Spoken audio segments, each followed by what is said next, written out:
Hello दोस्तों, welcome to my YouTube channel. कल हम लोगों ने जो पिछली क्लास में पढ़ा था गुणनखंड के बारे में, आज उससे रिलेटेड कुछ क्वेश्चनों को देखेंगे। ठीक है, तो आइए क्वेश्चनों की ओर बढ़ते हैं। पहला क्वेश्चन है कि 360 के कुल कितने विषम गुणनखंड हो सकते हैं। तो मैंने आपको पिछली क्लास में बताया था कॉन्सेप्ट में कि सम, विषम और कुल गुणनखंड कैसे निकालते हैं। चलो देखते हैं। बोला गया है 360 के कुल कितने विषम गुणनखंड है, तो इसके पहले गुणनखंड करेंगे। इसको लिख सकते हैं 36 इंटू 10। ठीक है, इसमें तो कोई समस्या है नहीं। इसको लिख सकते हैं 9 4, इसको लिख सकते हैं 5 2 और कर दो। इसके विषम गुणनखंड करने। अब देखो 5 के होंगे नहीं, 2 के होंगे नहीं, ये अब आज गुणनखंड है। ठीक है, 9 और 4 अभी इसके हो सकते हैं। कौन कौन से? 3 इंटू 3, 2 इंटू 2 और ये 5 और 2। आप देखेंगे 2 कितने? 3, तो 2 की पावर 3, 3 कितने हैं? 3 की पावर 2, 5 1। ठीक है, अब पूछा विषम गुणनखंड। तो मैंने आपको पिछली क्लास में बताया था कि जो 2 की पावर 3 है इसमें टोटल गुणनखंड 4 होंगे। ठीक है, लेकिन जो 2 की पावर 0 वाला होगा वो कैसा होगा? विषम गुणनखंड, क्योंकि 2 की पावर 0 का मान क्या होता है? 1। ठीक है, तो अब देखो 1 क्या है? प्राकृत संख्या। हमें लेनी कौन सी है? विषम संख्या। ठीक है, विषम संख्या कहाँ से शुरू होती है? 2 से। ठीक है, तो हम इसमें 2 की पावर 0 वाला जो पद होगा क्या होगा? विषम। ठीक है, तो अब इसमें सम तो लेना नहीं, 2 की पावर 0 के बाद बाकी सारे सम है। 2 की पावर 0 वाला ले लेंगे तो मतलब एक गुणनखंड। और 2 की पावर 3 की पावर 2 में कितने? 3। 5 की पावर 1 में कितने? 2। गुणा कर दो, 1 तिरके 3, 3 दूना 6। तो option number D will be right. इसके बाद दूसरा क्वेश्चन है 4200 के कुल कितने सम गुणनखंड है। तो देखो 4200 लिख लिया। ठीक है, 4200 को लिख सकते हैं 42 इंटू 100। ठीक है, 42 को लिख सकते हैं 6 इंटू 7। इसको लिख सकते हैं 2 इंटू 2 इंटू 5 इंटू 5। 2 दूनी 4 पंचे 20 पचे 100। ठीक है, इसको 6 को और भी टूट जाएगा गुणनखंड, 2 इंटू 3 और ये 7 2 2 5 5। अब देख लेंगे कितने? 2 3 बार है, 2 की पावर 3। 5 कितनी बार है? 3 भी लिख लो पहले, 3 है ना। 3 की पावर 1। 5 कितने बार है? 2 बार। 7 कितनी बार है? 1 बार। पूछा गया है कुल कितने सम गुणनखंड होंगे। तो अब देखो 2 की पावर 3, टोटल गुणनखंड 4। ठीक है, लेकिन 2 की पावर जो 0 वाला टर्म है उसका मान होगा 1 और 1 सम संख्या तो है नहीं। ठीक है, तो बस 2 की पावर 0 को छोड़ के बाकी सारे क्या होंगे? सम गुणनखंड। तो 2 की पावर 0 छोड़ दिया, बाकी बचे 3। इसमें सारे लेने, 3 की पावर 1 तो मतलब 2, साथ में 1 जोड़ देते हो, टोटल गुणनखंड हो जाते। इसमें 2 गुणा कर दो, 3 दूना 6, 6 3 18 और 18 दूनी 36। कौन सा ऑप्शन सही है? C number. ठीक है, अब देखो ये क्वेश्चन जो है x³ plus x square plus 768, जहाँ x एक धनात्मक पूर्णांक है, x से पूर्णतः विभाज्य है, तो x के ऐसे सभी संभव मानों की संख्या बताइए। तो देखिए अब हम देखेंगे कि बोला x से विभाज्य है। ठीक है, हम देखेंगे कि x से विभाज्य है कि नहीं। कौन कौन से पद x से विभाज्य है? ठीक है, x से भाग दे दिया, अलग अलग बटे कर दो। x³ upon x, x square upon x plus 768 upon x. तो ये देखो ये सारे तो विभाज्य है। ठीक है, लेकिन जो x का मान ये है, तो इसमें देखेंगे 768 से x के कितने मानों से भाग दें कि 768 विभाजित हो जाए, मतलब कितने मान हो सकते हैं x के। तो देखो 768 के गुणनखंड करेंगे, 768 के गुणनखंड करते हैं। देखो 2 से जाएगा, 2 तिहाई 6, 2 अट्ठे 16, 2 चौको 8, 2 एकम 2, 2 नई 18, 2 दूनी 4, 2 नई 18, 2 छंग 12, 2 चौको 8, 2 छंग 12, 2 दूनी 4, 2 तिहाई 6। ठीक है, देखो ये 2 चौको 8, 2 अट्ठे 16। ठीक है, 2 दूनी 4, 2 चौको 8, 2 एकम 2, 2 दूनी 4, 2 छंग 12, 2 तिहाई 6, 3 एकम 3। तो देखो संख्या गिन, 1 2 3 4 5 6 7 8। 2 कितनी बार है? 8 बार और 3 1 बार। अब पूछा गया ऐसे कितने संभव मान है, तो कुल फैक्टर निकाल लो। 2 की पावर 8 कुल फैक्टर 9, 3 की पावर 1 कुल फैक्टर 2, 9 दूनी 18। Option number C will be right. 18 number किसमें? C number. चलो अगले क्वेश्चन की ओर बढ़ते हैं। क्वेश्चन नंबर 4 क्या है? 10,500 के कुल कितने गुणनखंड? तो इसमें हमसे कुल गुणनखंड की संख्या पूछी, न सम पूछी न विषम। तो हम लोग टोटल निकाल देंगे। पहले इसको दो भागों में ऐसे तोड़ लेंगे, हमको आसानी हो जाए। 105 और 100, ठीक है।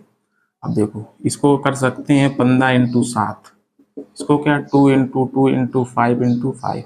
देखो अब तो इनके गुणनखंड हो गए नहीं, अब आज हो गए 15 के हो सकते हैं, 3 और 5, ये 7, ये 2, 2, ये 5, ये 5, क्या बन गया 2 की पावर 2, 2 दो बार है, 3 की पावर 1, 5 कितनी बार है 3 बार, तो 5 की पावर 3, और 7 कितनी बार है 7 की पावर 1। टोटल पूछे हैं तो 2 की पावर 2 में घात में एक एक जोड़ते चले जाओ, ये 3, इसमें 2, इसमें 4, इसमें 2, गुणा कर लो, 3 दूना 6, 6 3 18, 18 दून 36, 3 दूना 6 और 6 चौको 24 और 24 दूना 48, इसका क्या होगा 48 आंसर हो जाएगा, ठीक है। Option number C will be right. इसके बाद तो पहले हम लोग क्वेश्चन नोट करते हैं, इसके बाद इसको सॉल्व करेंगे। 4 की पावर 13, 4 की पावर 14, अब इन सारे पदों में कॉमन क्या है 4 की पावर 11, तो क्या बचा इधर 1, इधर 4, इधर 4 की पावर 2, इधर 4 की पावर 3, ठीक है। अब देखो अब 1 + 4 इसका स्क्वायर 16, इसका क्यूब 64, ठीक। इनको जोड़ लो, कितना हो गया 16 4 20 और 64 जुड़ गए 50 84 और 1 85। चलो इधर देखते हैं बचा क्या 4 की पावर 11 इंटू में बचा 85, तो 85 के गुणनखंड क्या हो जाएंगे 17 × 5। देखो इसकी पावर 1, इसकी पावर 1, अब ये बाजू गुणनखंड है, इनके तो होंगे नहीं, इसके हो जाएंगे, क्या हो जाएंगे 2 का स्क्वायर हो जाएगा, पावर 11, 7 की पावर 1, 7 5 की पावर 1, घात घात का गुणा, तो 11 दूनी 22 इंटू 7 की पावर 1 इंटू 5 की पावर 1। अब देखो धनात्मक गुणनखंड पूछे तो कुल गुणनखंड निकालें, तो देखो 2 की पावर 22 के कितने हो जाएंगे 23 गुणनखंड, इसके 2, इसके 2 हो जाएंगे, ठीक है। गुणा कर लो, 23 दूना 46 और 46 दूना 92, तो ऑप्शन नंबर कौन सा सही है, option number D will be right. इसके बाद बोला गया क्वेश्चन नंबर 6 में, इसको ध्यान से समझना है, बोला गया संख्या 19,600 के सभी गुणनखंडों का योग क्या होगा। देखो अभी हम लोगों से क्वेश्चनों में पूछा गया था कि कुल गुणनखंड बताइए, सम गुणनखंड बताइए, असम विषम गुणनखंड बताइए, ठीक है। अब हमसे पूछा गया गुणनखंडों का योग बताना, चलो कोई कठिन नहीं, देखते हैं एक एक स्टेप। इसको 2 से कर लो गुणनखंड में, 196 × 100 लिख सकते हैं। देखो इसको क्या लिख सकते हैं, ये 14 का वर्ग होता है तो 14 × 14 लिख ले, इसके 2 × 2 × 5 × 5, इसको 2 × 7, इस 14 को भी 2 × 7 और ये इसके 100 के। अब देखो 2 कितनी बार है 2 2 4 बार है, तो 2 की पावर 4, 5 कितनी बार है 2 बार, तो 5 की पावर 2, 7 कितने बार 2 बार, 7 की पावर 2, ठीक है। अब इस 2 की पावर 4, 5 की पावर 2, 7 की पावर 2 के गुणनखंडों का योग करना। तो आइए, हमने बताया था आपको पिछली क्लास में इनके गुणनखंड क्या होते हैं, मतलब इसमें किससे किससे भाग चला है। देखो 2 की पावर 0 से भी, ठीक है, 2 की पावर 1, 2 की पावर 2, 2 की पावर 3, 2 की पावर 4, इस 2 की पावर 4 के गुणनखंड क्या हो जाएंगे, ये हो जाएंगे। इसके बाद 5 की पावर 2 के, 5 की पावर 0, 5 की पावर 1, 5 की पावर 2, 7 की पावर 2 के, 7 की पावर 0 प्लस 7 की पावर 1 प्लस 7 की पावर 2। बस इनके मान रख के इनका गुणा करना, योग करना। देखो कैसे, 2 की पावर 0 का मान 1, 2 की पावर 1 का मान कितना 2, 2 की पावर 2 का मान 4, 2 की पावर 3 का मान 8, 2 की पावर 4 का मान 16, ठीक है। इसके बाद इसका देख लो, 5 की पावर 0 का मान 1, 5 की पावर 1 का मान 5, 5 की पावर 2 का मान 25, 7 की पावर 0 1, 7 की पावर 1 7, 7 की पावर 2 49, ठीक है। अब इनको जोड़ दो, तो देखो 16 और 4 20, 8 28 2 30 और 1 31 इंटू 25 5 30 और 1 31 इंटू इसको जोड़ 49 और 1 50 7 57। अब देखो इनका गुणनखंड करना, तो एक तरीका होता है कि अगर इनका गुणनखंड करेंगे तो समय लगेगा, तो हम क्या करेंगे, यूनिट डिजिट से चेक करेंगे। तो यूनिट डिजिट क्या मतलब इकाई का अंक, इसका 1 है, इसका 1 है, इसका 1 है। यूनिट डिजिट मतलब इकाई के अंक का गुणा कर लेंगे आपस में, 7 एकम 7, फिर 7 बचा, फिर 7 एकम 7। जिसका यूनिट डिजिट 7 होगा इकाई का अंक, वही ऑप्शन सही होगा। इसका है नहीं तो ये नहीं होगा, ये नहीं होगा, ये नहीं होगा। किसका? ऑप्शन नंबर 7 इकाई का अंक, ऑप्शन नंबर डी का, तो यही सही होगा।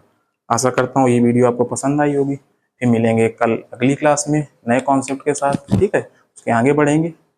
चलो, अगर वीडियो आपको पसंद आई हो तो वीडियो को लाइक करें, शेयर करें, सब्सक्राइब करें। जय हिंद।